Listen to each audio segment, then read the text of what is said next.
Hey guys, welcome back to my channel, or welcome if you are new. I hope you all had a Merry Christmas and a Happy New Year. We're kicking off the new year with some fun DIYs to share with you. These are some Dollar Tree Farmhouse favorites. I've got 5 of them. Some of them go back quite a ways, so you may not have seen them before, but these are just kind of your everyday, kind of more neutral DIYs and on a budget. Let's get started. All right, so for this DIY, I have this gather sign that I picked up a while ago. And then I have a long wooden dowel, and I'm using a wood piece that I have lying around. But I wanted to show you, you could make a little platform out of those pallets from the Dollar Tree, and you could use Jenga blocks instead of a dowel. Just use what you have on hand. I'm taking, what is this stuff called? It's from the Dollar Tree. Fill holes with it. Yeah. Using that because of the piece I have has holes in it. That piece is for my IKEA nightstands. There was some pieces that we didn't want to use for the inside, and I've been using them in DIYs, and that's my last one. So it's hard to pull the staples out of the back of these, so I just kind of cut the string off the back, kind of sanding it. These pieces are pretty rough, so I don't worry about making it incredibly smooth because I feel like it would take me forever to get in all of the grooves. But we got it smoothed down. We are going to paint this with white Waverly chalk paint. And I like to use those little clear cutting mats that I have it on. That's from the Dollar Tree. And I love it when I'm working on paint projects because I can just kind of pick up the mat and move that out of the way and move on to another project without touching the item. So that's why I have that. And I'm just trying to get in all of the grooves. You want to make sure every side and angle is covered. And I'm using a foam brush, which does eventually get a little bit beat up, especially because the edges are rough, but you know, foam brushes don't last forever anyway. And I am going to do the front and back of this just so that it looks finished if anyone were to see the back. Although where I plan on using it, it won't be seen, but it could if I put it somewhere else. For that little hole on the gather, I just kind of pushed some paint in there with a paintbrush, and then I'm using the end of another paintbrush to swirl it around so that it's not gobbed up, but then I made sure the whole inside was covered. So that's going to get a good coating. I think I did the 2 coats maybe on the top, but I didn't worry about doing a second coat like on all of the edges. And now we're going to get to our base. So I am just going to use some wood glue. Once again, feel free to use hot glue if you want for a quicker hold. And we are going to glue that across. I put it a little bit further back than exactly the middle, but I had already messed around how I wanted this to be, so I kind of knew what I wanted it to be like. And this is just going to give us a little something to have our word attached to. So like I said, you could use the tumbling tower blocks if you wanted and just create a row of them. Here I'm just showing you me painting the back. So we're just going to give that a quick coat. All right, so once that wood glue is all dry, we're going over this with antique wax, and we're just going to brush it on and then wipe it off and let some of that wood grain come through. I did all of the sides and the top. I did not do the bottom on this one. The sides it doesn't wipe off as much just because the material I'm using is a little bit more raw, like rough on the ends, but it is a real wood piece. So we're just going to make sure every bit of that is covered and let that dry. So once my gather sign was dry, I am just sanding it down a little bit to distress it. And at this point, I wasn't really sure what I was going to do next. I kind of liked it as is, but I thought, well, that's kind of boring. I feel like I should do a little something else. So I considered some of the rub-on transfers from Dollar Tree, but I didn't have any that I really liked. So after I got done sanding it, I wiped it down with a paper towel, I think is what I used, just to get off all the dust. And I have this stencil also from the Dollar Tree. And we are going to stencil on some flowers. I used the same flower for the whole thing. Eventually, I don't think I show it, but I do cut out one section of this stencil because it was kind of a pain having the whole thing attached. And I just alternated between the colors, sometimes mixing the colors together. Did a light stenciling. Some of them was pretty faint, some of them were thicker. When I got a little bit thicker, I usually had a little bit of bleed through. I had to paint over some of them again with white and go back and fix them up, but I'm not going to show you all of that and bore you. But I just loved this. I didn't, you can see I kind of like have half the flower hanging off some of the spots and just kind of tried to make it a little bit sporadic with no real rhythm. I did start wiping the paper towel, the stencil off with a paper towel in between because I was afraid that any paint that might have come through the other side would mess it up. And then once again, I'm going in with some more Gorilla Wood Glue, and we're going to glue this on. Now, only a couple pieces on the bottom actually, we're going to touch the bottom. The rest actually rose above it, which is why I didn't put glue there. And then I just put glue on all of the touch points in the back and attach that and let that dry. And I love how this looks. I have the exact spot I want to use it. I'm going to wait a little bit before I put it out, just because I like what I currently have out, but I'll be wanting to switch things up soon. And I love this. I think it came out really great and a little bit different than just my plain old white and gray stuff that I normally do. Okay, so for this next little flip project, I have had this vase, I don't know, probably over 10 years.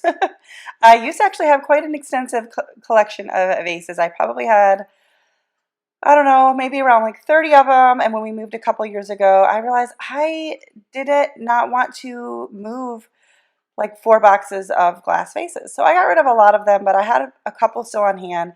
And I really just don't use this. So I wanted to I don't know, give it a new look. So I have seen this idea on a variety of channels, and I don't even remember who I saw it from first. I know that Unicorn Dust Designs has shared different textured vases, or textured, yeah, vases, I think. So she maybe is where I saw this one, but I believe I've seen it multiple places, and I just don't really remember. So I cleaned off the vase with some rubbing alcohol, and then I just took some caulk from the Dollar Tree, and I'm just smearing it over it. I did put a glove on my hand, and I'm just going until I have the whole thing covered. I've painted vases. I've painted them on the inside. I painted them on the outside. I've done a lot of different things, and so I just had to be nice to try something different, I guess. So yeah, I already had a vase laying around, and I just had to spend $1 on the caulk. So I figured, why not give this a try? I fairly recently tried out the mixing baking soda with paint, and I liked that all right. I feel like I need to perfect it a little bit, but I just thought this was I don't know, different texture that I was going to go for. So we're just going to smear that all over, and I did try to clean off the bottom because I didn't want there to be like crusties on the bottom, I guess.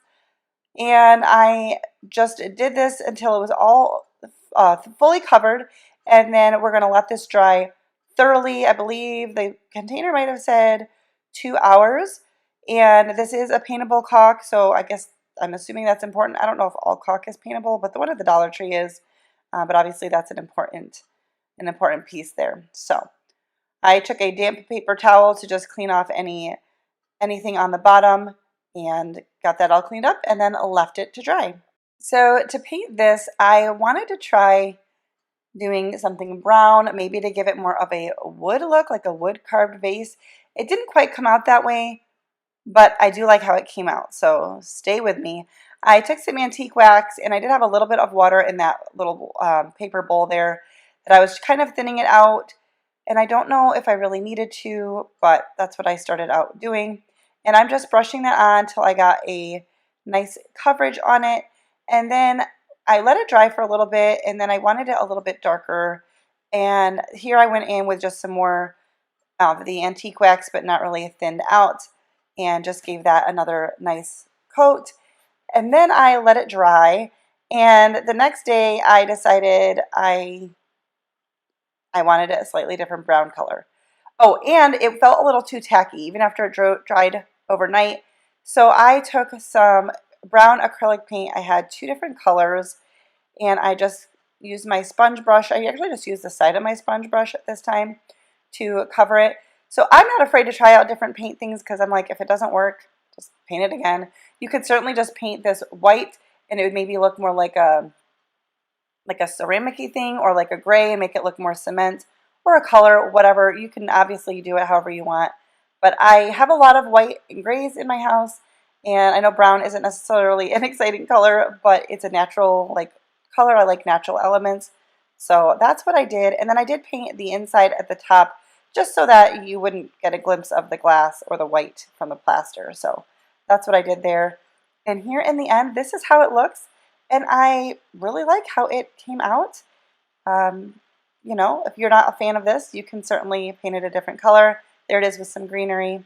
Anyways, all right, so for this first one, I've got some styrofoam balls from the Dollar Tree. They come in multi-packs in different sizes, and a wooden dowel rod. Now, you're going to pick whatever size you have or that works for you for the whole piece. Oh my gosh, that did not make sense. Trying to make it proportionate. So you can use a larger one or a smaller one, a larger dowel rod, whatever you want to do. And we're going to paint the styrofoam ball and the stick in this Kelly green paint. This is just so that we kind of have a good base that won't stand out too much. So I hope that all made sense. I think it'll make more sense as you see we go on. We're making a topiary. Maybe that helps. So now we're going to go in with this clay pot, this terracotta pot from the Dollar Tree. So this is what I was saying. If you're using a larger pot, you might want a larger styrofoam ball, etc. So I'm putting a good coat of white paint on this. Now, I originally thought of doing like a dry brush of the white on here so that the terracotta would really stand out. But this clay pot just soaks up the paint, so there's like no chance to spread it. And I kind of went too heavy in spots. So I did a solid coat of white, and now we're going in with this khaki and brown color, and we're going to dry brush over that. But you can do this however you want. You can paint it a bright color. You can leave it solid white. You could paint it black, whatever you want to do. While editing this video, I realized that I have paint on my sweatshirt. Isn't that fantastic? Yes. Okay. So we're going to distress this to our liking. You do you. What you like is obviously what makes sense because this is for your decor. Now we are moving on to assemble this whole thing. We are going to put a good amount of hot glue in that little hole and put the dowel rod back in there and hot glue around it to make sure that this is not going anywhere. My hands will turn green during the remainder of this DIY because the styrofoam ball was still a little wet. But that's all right. We've got this greenery here. Use whatever you've got on hand. I was digging through my stash for these DIYs, and this is some vine, or it was a garland, I think, from Hobby Lobby that was kind of falling apart. Not as falling apart as I'm making it, but it was on clearance, and I have pulled it apart and used it on a ton of DIYs, but you can use whatever you've got. But this is why I painted the ball green, so that you wouldn't see white peeking through. I'm using a little wooden skewer to kind of poke the holes. Then I used some hot glue and really push the stems down in. And I just kept going with it and going with it until I liked the way it looked. It was a little bit time consuming, but it wasn't hard. So I don't know. I had fun with it. If you like seeing budget-friendly DIYs, please give this video a thumbs up. And if you're new, please consider subscribing before you leave because I don't want you to miss out on my future videos. And actually, to really make sure of that, if you're subscribed, please make sure your notification bell is turned on. You can adjust your notifications settings to determine how those notifications come through to you. But with that bell turned on, it really helps make sure that YouTube will let you know when I post again. Currently, I try to post a new DIY video every Tuesday, so if you don't see one pop up in your subscription feed, because YouTube does that sometimes, come back to my channel and check it out to see if I have posted one. All right, getting back onto the DIY, you are seeing what I'm doing here. I'm just going and going and going with it until I have the coverage of the greenery that I liked. You could also add some flowers in here if you want. Do whatever floats your boat. Search online for some inspiration, get some ideas, but this is how I am doing mine. Once we have the topiary finished, we wanted to go back to the stem or the trunk, and I am taking the stem from the garland. You could use the stem from like another flower pick, whatever you want to do here, and we're going to hot glue this around. Now, you really want to hold it down until the hot glue is set. And I'm just going to put some hot glue at the top and the bottom, wrapping it around as you see. You don't have to go all the way to the bottom because we're going to shove the bottom of this into some styrofoam as we put together our little planter. So just mostly to the bottom here. And like I said, make sure you hold that down until the hot glue is set so it doesn't come back off. And then I am going to trim off the little stems a little bit just because they were sticking out too much. But I did like that kind of thorny viney look, so I am leaving them on here. That's kind of why I used it, just trimming them down a little bit. And then I decided I wanted to paint this brown, and first I did some dry brushing. I just am using the brown that I had pulled out for the pot because I still had some left over that I had poured out. But I ended up going in a little bit of a heavier coat, but you can still see some of the green through it. Just kind of go with what looks good to you, because I think I already said it. It's your DIY. Now we're going to take some styrofoam and I'm going to hot glue most of it down in there, and then I just take some other smaller pieces and just kind of cram it in there and give ourselves a good base. I don't want this to tip over. Just taking my little scissors and kind of getting the hole started, although that might not be necessary. Putting a good amount of hot glue on this and putting that down in there. Once again, hold it for, just a few seconds, making sure that the hot glue is set before you move on. And then my intention was to use floral moss, and I looked all over and I can't find it. I don't think I used it up, but maybe I did. So I improvised. I may go back later when I find the moss or when I get more. But for now, I just cut up some raffia into little pieces, kind of like grass, putting in some hot glue and putting that down in there and kind of shaking it off and then doing another layer.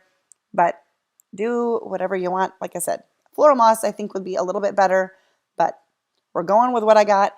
And that was all I did for this one. I thought it was really cute, and yeah, I was pleased with this one. I thought it was very pretty, and it's not too big, and it could go on a tiered tray for sure, unless it's a super small one. Anyways, I loved it. So for this next one, I have this bamboo rings from the Dollar Tree, and I thought they'd be good for kind of bases for wreaths because sometimes you just need something to attach to.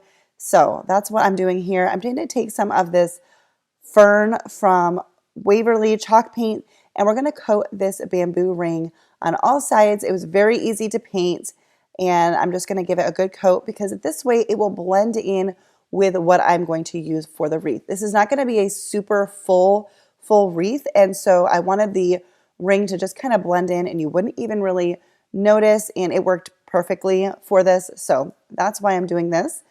And then I've got this wreath. Well, no, actually it's not. It's a garland from Target Bullseye Playground, I think is what it's called. And it was only $3. I really wish I could find more of them, but I only found the one. But when I saw it sitting on the shelf, it was wrapped up like this. And I'm like, that would make for a really pretty wreath. I didn't necessarily need something super full. I think it's kind of light and airy. And so I'm just going to work this around our bamboo ring as best I can. I didn't wrap it around a ton. I did wrap it around in a couple spots. I cut open, there was like these loops on either end, probably to hang it. I cut that open and wrapped that around. And then I'm going to go in with this green floral wire and just put that in a few different places where I thought it would be good to help secure it down a little bit more. If you like this video, please give it a thumbs up. It's a very easy way to help me out, to support my channel. It lets me know you like what I'm putting out, and it also lets YouTube know that you are liking my content and makes them more likely to share my videos with new viewers. So that helps me out a ton. So now I'm just taking some of this lace ribbon from the Dollar Tree. I love this stuff. I think it's really pretty. It's like delicate without being too delicate, so it still kind of is a little bit more farmhouse to me. And I am just going to tie that on the bottom, and we're going to tie a loop at the top. And this is how I hang it on my door. I've got this on a closet door. You can see I've got a little command hook on the back, and I just attach a loop to that, and it holds really well. And as long as the ribbon's not too thick, it will go over the door just fine. So for this next one, this is in the summer decor. It might be like the Seashore collection. I can't remember what it's called, but this is currently out at Dollar Tree.